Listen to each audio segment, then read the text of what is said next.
நடப்பு நிகழ்வுகள் நவம்பர் 11, 2025 பார்க்க போகிறோம். அன்புச்சோலை திட்டம் எங்கு தொடங்கப்பட்டது? திருச்சிராப்பள்ளி.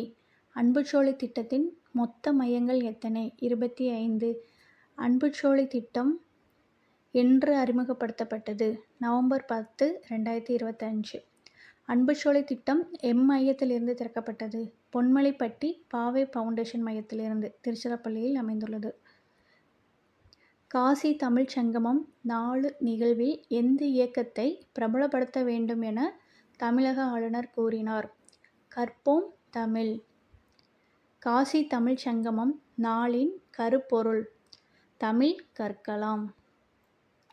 ஆங்கிலம் மற்றும் இந்தியில் இருந்து தமிழ் கற்க பயன்படும் செயலி எது?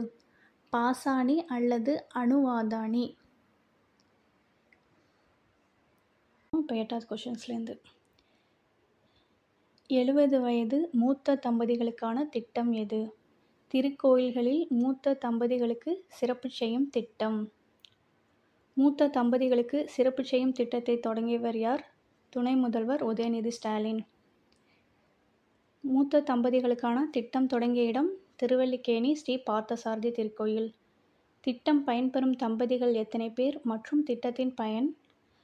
2000 தம்பதிகள் மற்றும் 2000 மதிப்புள்ள சீர், அதாவது வேஷ்டி சட்டை பழங்கள் சாமி படம் அதெல்லாம். ஜூனியர் ஆடவர் உலகக்கோப்பை ஹாக்கி போட்டியின் சின்னம் எது? காங்கேயன். அதை அறிமுகம் செய்தவர் யார்? உதயநிதி ஸ்டாலின். தில்லியில் கார் வெடிப்பு நடந்த இடம் எது? லால்கிலா மெட்ரோ ரயில் நிலையம். பீகார் சட்டமன்ற தொகுதிகள் எத்தனை? 243 தொகுதிகள். நவம்பர் 11, 2025 15th கொஷின்ஸ்லேருந்து பார்க்கலாம். மாநிலத்தில் அனைத்து கல்வி நிலையங்களிலும் வந்தே மாதரம் பாடல் ஒலிக்க வேண்டும் என வற்புறுத்தப்பட்டது? உத்தரப்பிரதேசம். இந்தியாவின் மக்களவைத் தலைவர் யார்? ஓம் பிர்லா. ஆப்பிரிக்க பிராந்தியத்தில் உள்ள அங்கோலா நாட்டின் பாராளுமன்றத்தில் உரையாற்றியவர் திரௌபதி முர்மு. அங்கோலா அதிபர் ஜோ மேனுவல். இன்னும் பெரிய பேராக வரும், நான் ஷார்ட்டாக ஜோ மேனுவல்னு சொல்லியிருக்கேன். அங்கோலா நாட்டின் ஒப்பந்தங்கள் எண்ம தொழில்நுட்பம், பாதுகாப்பு, வேளாண்மை மற்றும் உணவு பதப்படுத்துதல். இந்திய கடன் உதவியுடன் எந்த நாட்டில் விமான நிலையம் திறக்கப்பட்டது? ஹனிமது விமான நிலையம் மாலத்தீவில்.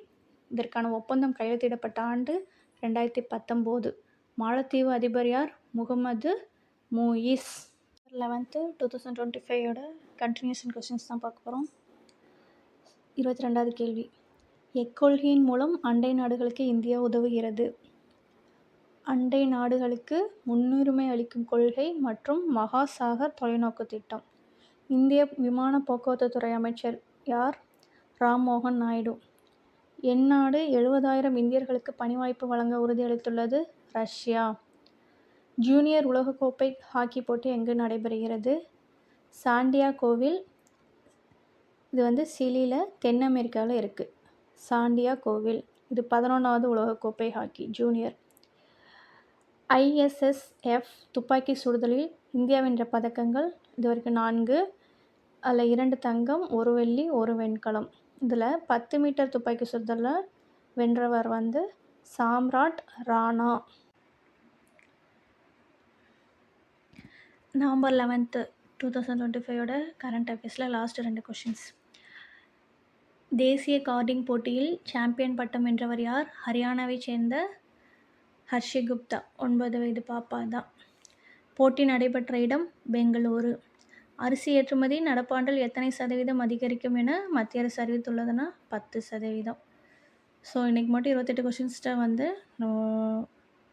பார்த்துருக்கோம். இது எல்லாத்தையும் சேர்த்து நான் கம்பைன்டு வீடியோவாக கொடுக்க ட்ரை பண்ணுறேன்.